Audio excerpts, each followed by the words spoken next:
আর সেই পরীক্ষায় তুমি পাশ করছো। কি বলেন আঙ্কেল, আপনারা আমাকে সাহায্য করবেন?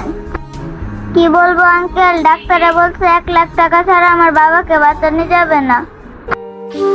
আঙ্কেল আমি তো ছোট মানুষ, আমি এখন 1 লাখ টাকা কিভাবে ম্যানেজ করবো? আমি মনে হয় আমার বাবাকে আর বাঁচাতে পারবো না। মামুনি, কান্না করো না। তুমি না বললা বিপদে পড়লে আল্লাহ তাকে সাহায্য করে?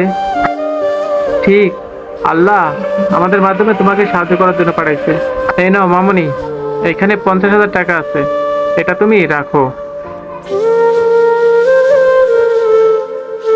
এই টাকা দিয়া আপাতত চিকিৎসা করো, আমরা দুজন পরে এসে তোমাকে আরো টাকা দিয়ে দেবো। আপনারা আমাকে এতগুলো টাকা দিয়েছেন, আমি এই টাকা ঋণ কিভাবে শোধ করব? মামুনি, এই টাকাগুলো তোমাকে আর দিতে হবে না, এই টাকাগুলো দিয়ে তোমার বাবার চিকিৎসা করাও। আল্লাহ মহান, তিনি আমাদের এর থেকে আরো ডাবল টাকা দিবে। হ্যাঁ মামুনি ঠিক কথাই বলছে, তুমি এই টাকা দিয়ে চিকিৎসা চালাও, পরবর্তীতে আমরা এসে আবার টাকা দিয়ে দেবো।